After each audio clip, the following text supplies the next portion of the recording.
गिल्ली डंडा मुंशी प्रेमचंद के अफसानवी मजमुआ वारदात का अफसाना। अगर आप हमारे चैनल पर नए हैं तो सब्सक्राइब कीजिए, लाइक और कमेंट भी कीजिए और शेयर करना ना भूलें। एक नौजवान शख्स जो अब इंजीनियर है अपने बचपन का खेल गिल्ली डंडे को याद करके कहता है कि गिल्ली डंडा सब खेलों का राजा है। ना इसमें कोई खर्च है, ना ज्यादा खिलाड़ियों की जरूरत है। मुझे सब खेलों से ज्यादा पसंद है और बचपन की यादों में गिल्ली डंडा ही सबसे ज्यादा शीरी याद है। वो जल्द सुबह घर से निकल जाना, वो दरख्त पर चढ़कर टहनियां काटना और गिल्ली डंडा बनाना, वो जोश व खरोश, वो लगन। छूत छात अमीर गरीब की कोई तमीज न थी, ना नहाने का ख्याल न खाने का। गिल्ली है तो जरा सी, मगर इसमें दुनिया भर की मिठाइयों की मिठास और तमाशों का लुत्फ भरा हुआ है। मेरे हमजूलियों में एक लड़का गया नाम मुझसे 2-3 साल बड़ा था। दुबला लंबा, बंदरों जैसी फुर्ती, गिल्ली को ऐसे हवा से लपकता था जिस तरह छिपकली कीड़ों पर लपकती है। जिसकी साइड से वो खेलता उसकी जीत यकीनी थी। एक दिन हम और गया दो ही खेल रहे थे। वो पिदा रहा था, यानी बैटिंग कर रहा था, मैं फील्डिंग। लेकिन पिदना 1 मिनट भी सहा नहीं जाता। मैंने गला छुड़ाने के लिए वो सब चालें चली जो ऐसे मौके पर खिलाफ कानून होते भी काबिले माफी है। मैं घर की तरफ भागा। गया ने कहा, तुम पिदने के वक्त क्यों भागे जाने लगते हो? बहुत कहा सुनी हुई, मगर वो छोड़ने को तैयार ही नहीं। मैंने हर तरकीब भागने की कोशिश की। गया ने मुझे अपनी तरफ खींचते हुए कहा, मेरा दाव देकर जाओ। मैंने उसे गाली दी, उसने भी मुझको जबरदस्त गाली दी। मैंने उसे एक चांटा मारा, उसने मेरी पीठ पर एक डंडा जमा दिया। मैं रोने लगा। इस हथियार का मुकाबला वो नहीं कर सकता था। वो फौरन भागा और मैं चुप हो गया। मेरे वालिद एक थानेदार थे। उन्हीं दिनों वालिद साहब का तबादला हो गया।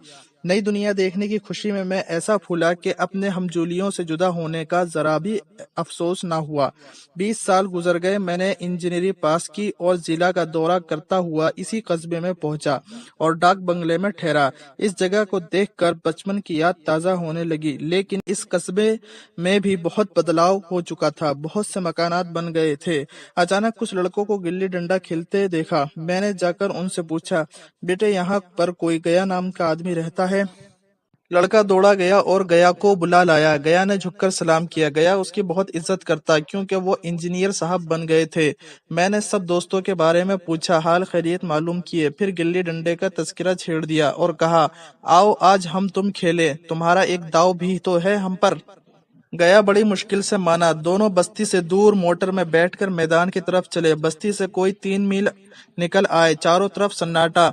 मैं लपक के एक दरख्त पर चढ़ गया, एक शाख काट कर लाया। झटपट गिल्ली डंडा बन गया।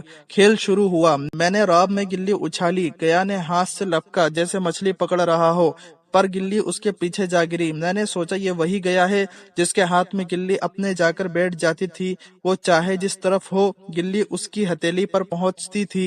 लेकिन आज जैसे उसको वो मोहब्बत नहीं रही। फिर तो मैंने पिदाना शुरू किया। मैं हर तरह के फरेब, बेईमानी, दाव पर दाव पूरा होने पर भी खेलता जाता था। गिल्ली पर हल्की चोट लगती और जरा सी दूर पर गिरती, मैं फिर से उठाकर मारता। गया ये सारी बेकायदगियां देख रहा था, मगर कुछ ना बोलता। ऐसा लगता कि सब कायदे कानून भूल गया हो। उसका निशाना बहुत तेज होता था, लेकिन आज वो गिल्ली डंडे में लगती ही नहीं। आध घंटे पिदाने के बाद एक बार गिल्ली डंडे में आ लगी। मैंने बेईमानी कर ली और गया आसानी से मान गया।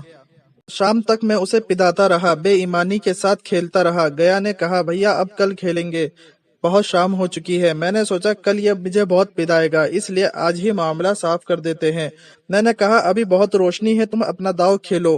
गया ने पिदाना शुरू किया, पर अब उसे बिल्कुल मश्क ना थी। 1 मिनट से कम में वो अपना दाव पूरा कर चुका। मैंने कहा, तुम्हारी मश्क छूट गई है। गया ने कहा, खेलने का वक्त कहाँ मिलता है भैया। हम दोनों मोटर पर बैठे और घर की ओर चल दिए। जाते जाते गया ने कहा, कल यहाँ पर गिल्ली डंडा होगा, तुम भी आना। मैं शाम के वक्त गया। कई 10 आदमी के ग्रुप थे, उनमें से कई मेरे लड़कपन के साथी थे। खेल शुरू हुआ। मैं मोटर में बैठा तमाशा देख रहा था। आज गया खेल रहा था। उसकी करामात देखकर मैं दंग रह गया। वो टुल लगाता तो गिल्ली आसमान से बातें करती। कल वाली वो झिझक व हिचकिचाहट न थी। लड़कपन की जो बात थी, आज उसने कमाले मेराज पर पहुंचा दिया। अगर कल उसने मुझे इस तरह पिदाया होता तो मैं सचमुच रोने लगता। मैं खेल में ना था, मगर दूसरों के इस खेल में मुझे वही लड़कपन का लुत्फ आ रहा था। अब मुझे मालूम हुआ कि गया कल मेरे साथ खेला नहीं, सिर्फ खेलने का बहाना किया। मैंने धांधली की, बेईमानी की, उसको जरा भी गुस्सा ना आया। اس لیے کہ وہ کھیل نہیں رہا تھا، مجھے کھلا رہا تھا۔ وہ پدا کر میرا کچومر نکالنا نہیں چاہتا تھا۔ میں اب افسر ہوں۔ یہ افسری میرے اور اس کے درمیان اب دیوار بن گئی ہے۔ لڑکپن تھا تب میں اس کا ساتھی تھا۔ یہ عہدہ پا کر اب میں اس کے رحم کے قابل ہوں۔ وہ اب مجھے اپنا جوڑ نہیں سمجھتا۔ وہ بڑا ہو گیا ہے، میں چھوٹا ہو گیا ہوں۔ آج کے لیے اتنا ہی۔ ہمارے چینل کو سبسکرائب کیجئے، کمنٹ کیجئے، لائک اور شیئر بھی کیجئے۔